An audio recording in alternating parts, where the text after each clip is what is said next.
Nearly 1,000 years ago in Normandy, there lived a man with a habit. Picture him at the edge of his field in early summer, squinting at the grain and declaring to anyone within earshot, "I believe by God, Pardieu, we will have an early harvest this year." Everyone swore by God in those days. Pardieu was the most common oath in the French language. But this man said it so often about the weather, the harvest, the king's new tax, that his neighbors stopped using his given name at all. By God. And when the medieval world decided that ordinary men should carry surnames, the nickname Pardieu hardened into something permanent. It passed to his sons and his sons' sons. This man, the man who could not stop swearing by God, was my wife's ancestor. And this is the story of how his name crossed an ocean, outlived an empire, and is still spoken today.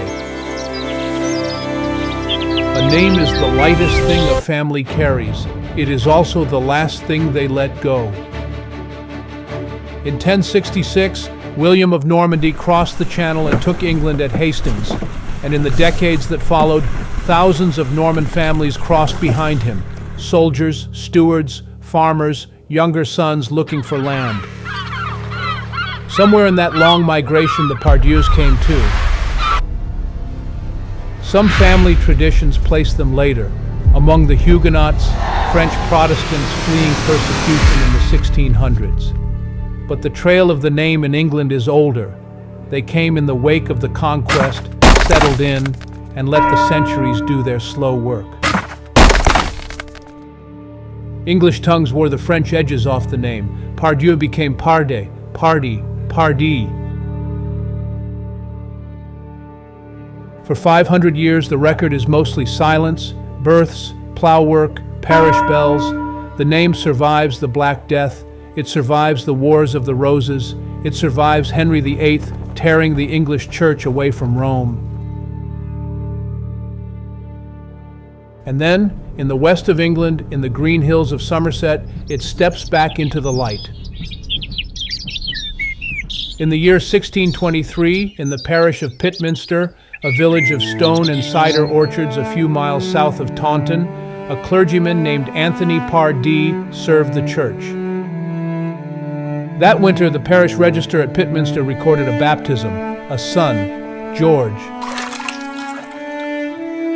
George, son of Anthony Pardee, baptized this 19th day of February. George grew up in a house of books in a country coming apart. Taunton and its villages were fiercely Puritan, fiercely opposed to King Charles. From his father, the boy learned something rare for a tradesman's world, Latin. Remember that. It will matter 40 years from now, an ocean away. In 1642, England fell into civil war, king against parliament, neighbor against neighbor. Taunton was besieged again and again. The countryside George knew was burned over by the armies of both sides. And so, like his Norman ancestor 6 centuries before, a Pardee looked across the water. He was about 20 years old. As far as we know, he crossed alone. On the 5th of June, 1644, the court of the New Haven colony recorded a decision about a young stranger.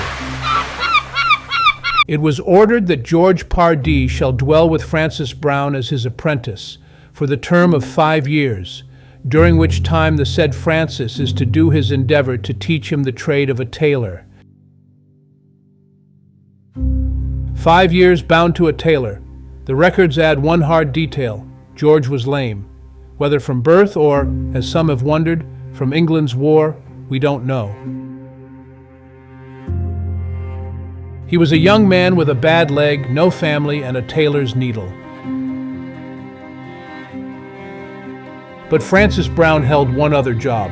He ran the ferry across the Quinnipiac River, and when Brown tired of it, the town looked to his apprentice. In 1651, the court voted that George Pardee should, quote, keep the ferry, and diligently attend it. Think about that. The lame boy who fled a civil war now carried an entire town across the water. Every farmer, every minister, every bride and coffin on the east side of that river. In 1650, the governor himself married George to Martha Miles. 5 children came. Then in 1662, Martha died. The oldest child was 9. George remarried within the year to Catherine Lane, and 4 more children followed, including Joseph, who married Elizabeth Yale in New Haven, Connecticut. And here, Latin returns. When the ferry grew too hard for his body, New Haven made George schoolmaster of the Hopkins Grammar School, the only man in town who knew Latin, the Tailor's apprentice, teaching the sons of the colony. He died in the spring of 1700. On the New Haven shore today, a stone tablet remembers him, with what may be the finest job description in America. George Pardee, farmer, ferryman, and teacher of Latin and good manners. For 3 more generations, the Pardees farmed, ferried, and multiplied along the New Haven shore. Their sons married into the old colony families. Their name was on the land itself. Then, on the morning of July 5th, 1779, the family looked out at Long Island Sound and saw the horizon full of sails. A British invasion force, thousands of men under General Tryon, was landing on both sides of the harbor, on the very shores George Pardee's ferry had served. The militia of East Haven ran to meet them, farmers with hunting muskets, firing from stone walls and rail fences as the regulars came up the shore road, burning houses as they marched. Among those militiamen was a Pardee, Chandler Pardee of East Haven, 18 years old, serving under Captain Josiah Bradley.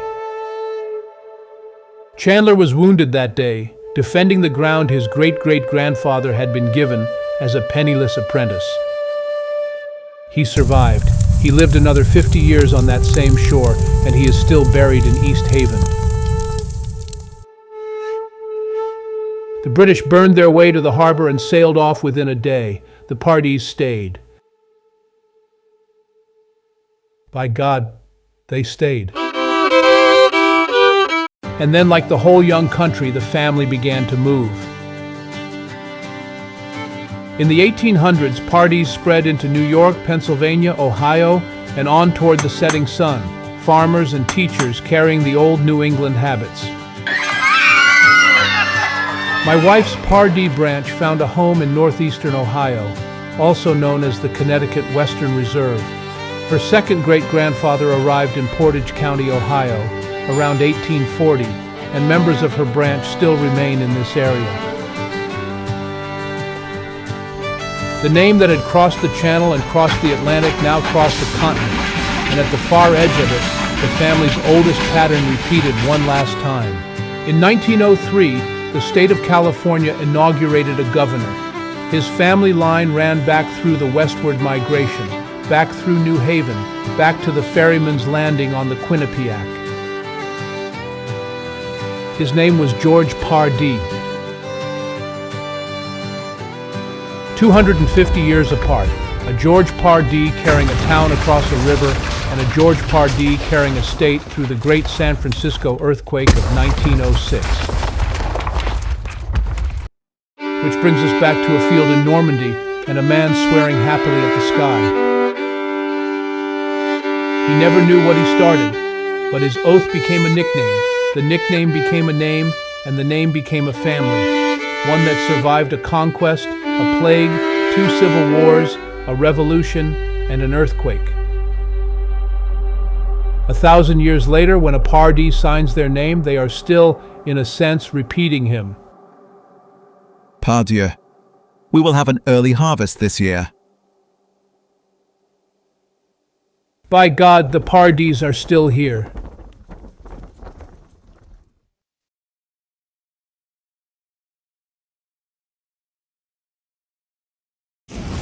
This video is one in a series of brief biographical sketches of family members. Please subscribe to this channel if you enjoy this type of storytelling, even if these aren't your relatives. These videos cannot capture every aspect of my relatives' lives. Books do a better job of documenting details. However, I use the latest technologies to make major historical circumstances and events in their lives more vivid.